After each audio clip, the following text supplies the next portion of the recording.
ये वाली विशेषता ये आपको ध्यान में रखनी है। ये कम ब्यात काल में सर्वाधिक दूध देने वाली भैंस की नस्ल है। आपसे पूछा जाए कम ब्यात काल में सर्वाधिक दूध देने वाली भैंस की नस्ल कौन सी है, तो आप क्या बताओगे? जाफराबादी। कम ब्यात काल में सर्वाधिक दूध देने वाली भैंस की नस्ल क्या है? जाफराबादी। नोट कीजिएगा।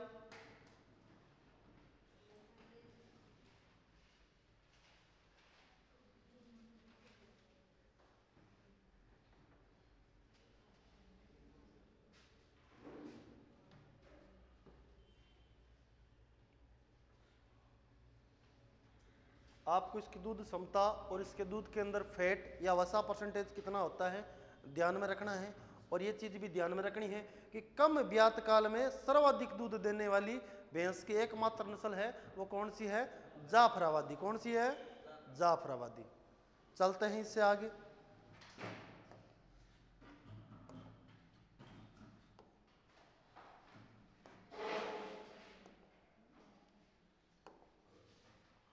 आगे जो आपको नस्ल देखने को मिलेगी उसका नाम है सूरती। अधिकतर बच्चे क्या करते हैं, इसके नाम से इसका उत्पत्ति स्थल ढूंढने की कोशिश करते हैं। सूरती से सूरत, इसके नाम से इसका उत्पत्ति स्थान नहीं है। इसका उत्पत्ति स्थान सूरत नहीं देखने को मिलता है अपने को। इसका उत्पत्ति स्थान क्या है? गुजरात का बड़ौदा, खेड़ा, नडियाद। इसका उत्पत्ति स्थान आपको कहाँ देखने को मिलता है? गुजरात का बड़ौदा व खेड़ा और नडियाद के अंदर इसका उत्पत्ति स्थान देखने को मिलता है। और इसका वितरण स्थान हमें कहाँ देखने को मिलता है? राजस्थान के अंदर बात करें तो आपने देखा होगा उत्पत्ति स्थान इसका गुजरात है। तो राजस्थान के अंदर गुजरात के निकटतम जिले कौन कौन से सीमा पर? उदयपुर है आपका, बांसवाड़ा है आपका और डूंगरपुर है। यानी राजस्थान के अंदर इसका वितरण स्थान कहाँ देखने को मिलता है? उदयपुर, बांसवाड़ा और डूंगरपुर के अंदर। ध्यान रखना, राजस्थान के अंदर सूरती जो भैंस की नस्ल है इसका उत्पत्ति स्थल कहाँ देखने को मिलता है? उदयपुर, बांसवाड़ा और डूंगरपुर के अंदर। नोट कीजिएगा।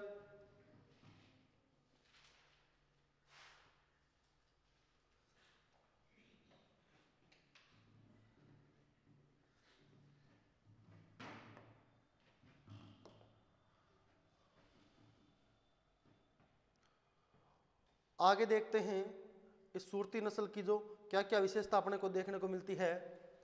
ये जो सूरती नस्ल है इसकी विशेषताओं के अंदर पहली विशेषता क्या देखने को मिलती है हमें? इसके सींग जो होते हैं वो दरातीकार व अंशाकार देखने को मिलते हैं। इसके सींग का आकार कुछ दरातीकार और अंशाकार की, जिस प्रकार अंशाकार की जो आकृति होती है उसी प्रकार इसके सींग अपने को देखने को मिलते हैं।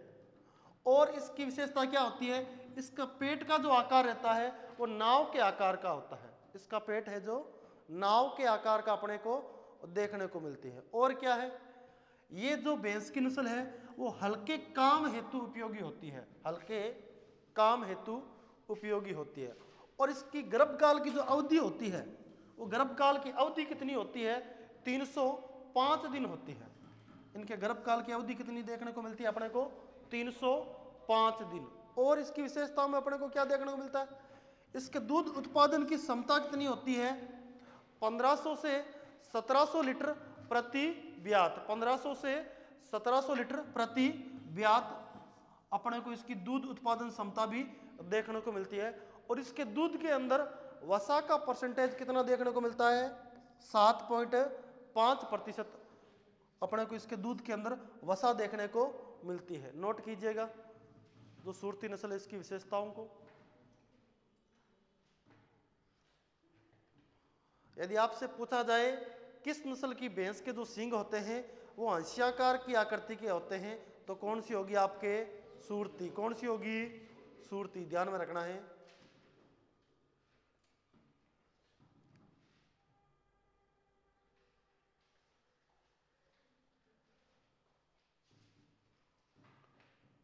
सींग दरातीकार, हंसियाकार, पेट नाव के आकार का, हल्के काम हेतु उपयोगी होती है। गर्भकाल की अवधि पूछा जाए तो 305 दिन दूध उत्पादन की क्षमता पूछा जाए तो 1500 से 1700 लीटर प्रति ब्यात, और वसा पूछी जाए इसके दूध के अंदर तो 7.5%।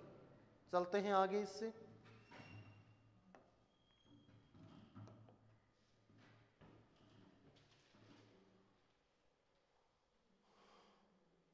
आगे आपको भैंस की जो नस्ल देखने को मिलती है उसका नाम है मेहसाणा। कौन सी है? मेहसाणा। देखो नाम से ही इसका उत्पत्ति स्थान आपको देखने को मिलता है। मेहसाणा जो स्थान है वो अपने को कहाँ देखने को मिलता है? गुजरात के अंदर देखने को मिलता है ना। मेहसाणा का सबसे अच्छा वाटर पार्क भी आपने देखा होगा, नाम सुना होगा, काफी आपका फेमस स्थान है, प्रसिद्ध स्थान है। गर्मियों में अधिकतर राजस्थान के लोग मेहसाणा वगैरह जाते होंगे। तो आपको इसका उत्पत्ति स्थान देखने को मिलेगा गुजरात के मेहसाणा, बनासकांठा व साबरकांठा जिलों में इसका मूल स्थान आपको देखने को मिलता है। गुजरात के मेहसाणा, बनासकांठा, साबरकांठा जिलों में इसका मूल स्थान अपने को देखने को मिलता है। यह राजस्थान के अंदर जालोर जिले में पाई जाती है। राजस्थान के दृष्टिकोण से आपको यदि पूछा जाए मेहसाणा जो भैंस की नस्ल है वो कहाँ पाई जाती है? जालोर डिस्ट्रिक्ट के अंदर पाई जाती है। नोट कीजिएगा इसे आप।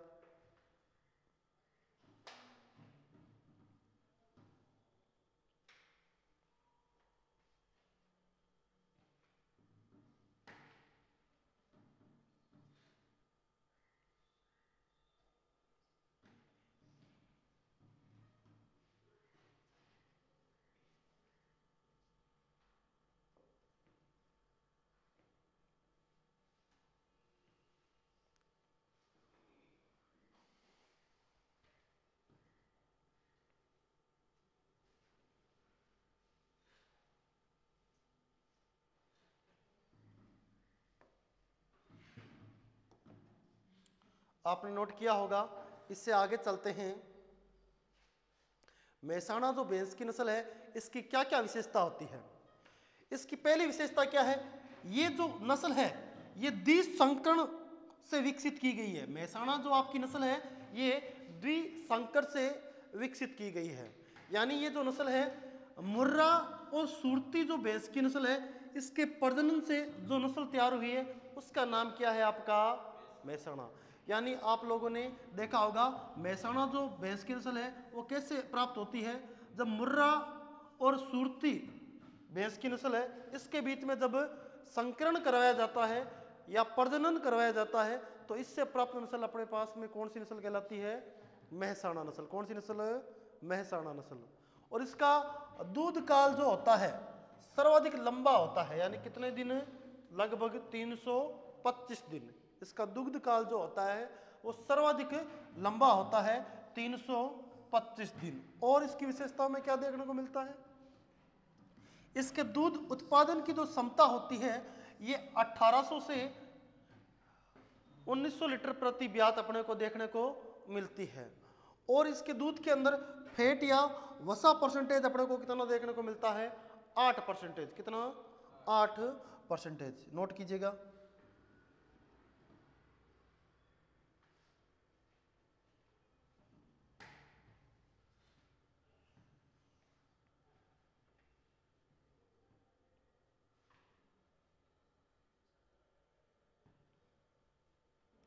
इसकी मुख्य विशेषता आपको ध्यान में रखना है। ये मेहसाणा जो भैंस की नस्ल है द्विसंकरण से विकसित की गई है। इसका संकरण है वो किस किस से किया गया है? मुर्रा और सुरती भैंस की जो नस्ल है इनके बीच में जब प्रजनन या संकरण करवाया जाता है तो इससे जो भैंस की नस्ल प्राप्त होती है उसे क्या बोला जाता है? मेहसाणा। अधिकांश प्रश्न पूछने के यहां से रहेंगे एग्जामिनर के, ध्यान रखना इस चीज को। उसके बाद में इसका दुग्ध काल जो है ये भी सर्वाधिक देखने को मिलता है अपने को 325 दिन के आसपास। आपने नोट किया होगा इसे। चलें आगे।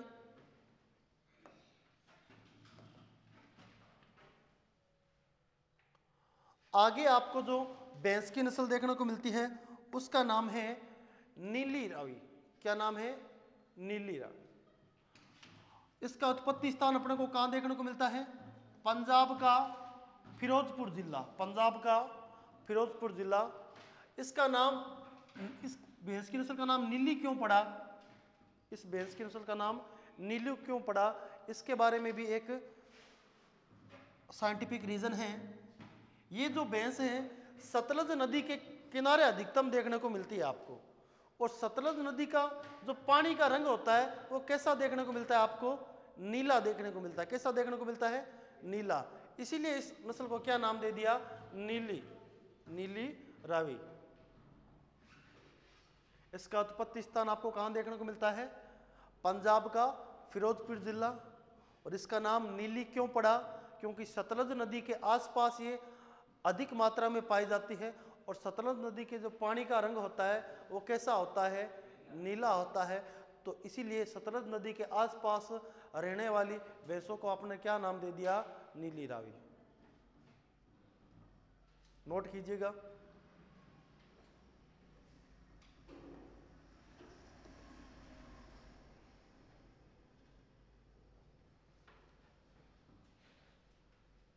चलते हैं आगे, इसकी विशेषताओं के बारे में देखते हैं। इसकी क्या क्या विशेषता आपको देखने को मिलती है?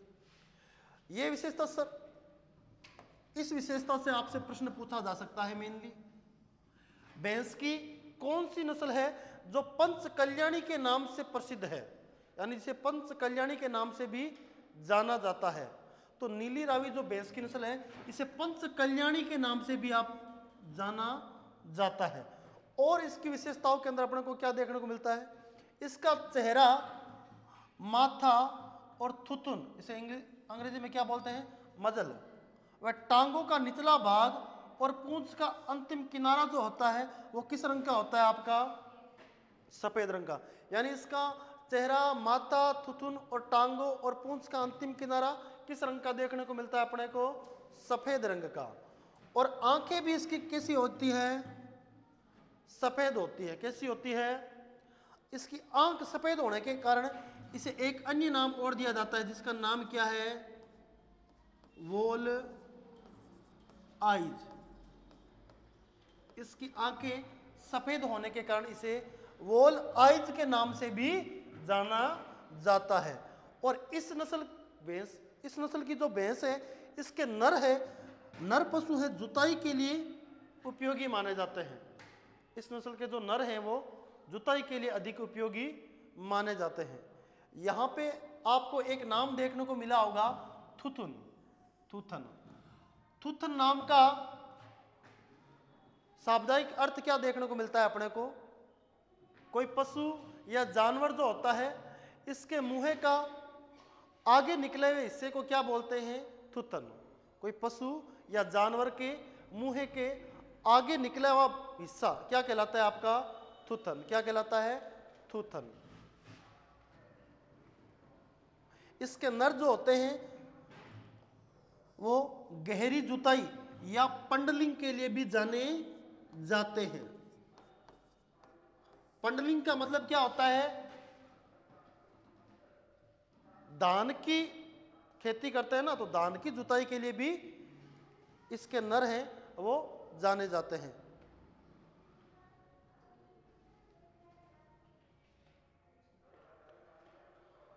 पंडलिंग नाम ध्यान रखना, धान यानी कि गेहूं की जो खेती होती है उसके अंदर जुताई करते हैं उसे क्या बोलते हैं? पंडलिंग। नोट कीजिएगा इसे।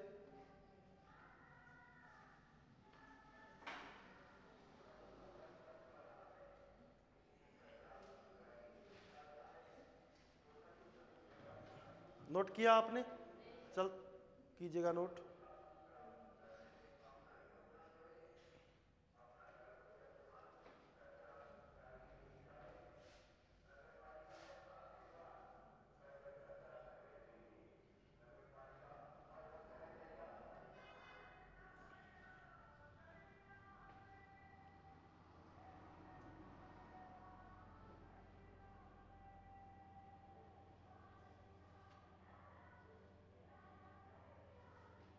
आगे चलते हैं।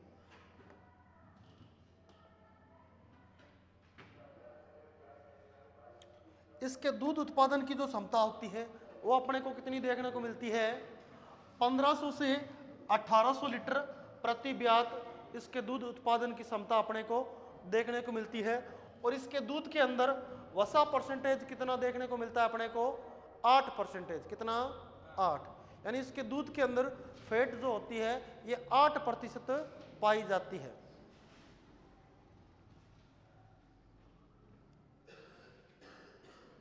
नोट कीजिएगा इसे आप।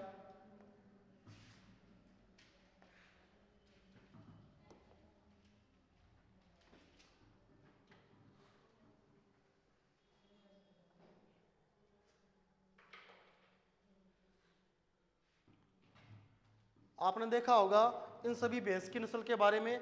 आगे की भैंस की जो नस्ल है उसके बारे में पढ़ते हैं अपन। आगे जो नस्ल है उसका नाम क्या है, टोडा।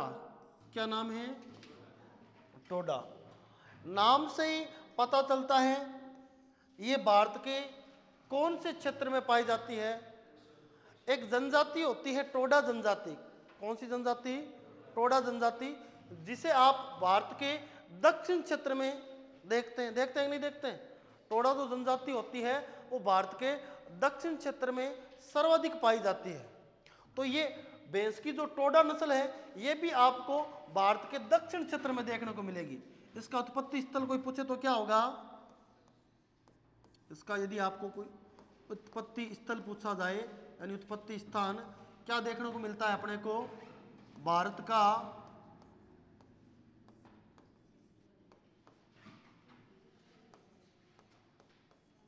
दक्षिणी क्षेत्र। और इसका नाम टोडा क्यों पड़ा, क्योंकि यहां पर टोडा जनजाति के आदिवासियों का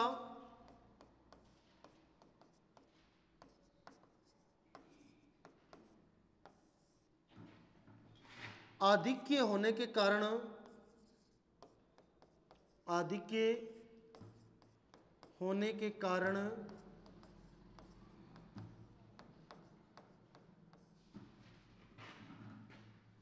इसका नाम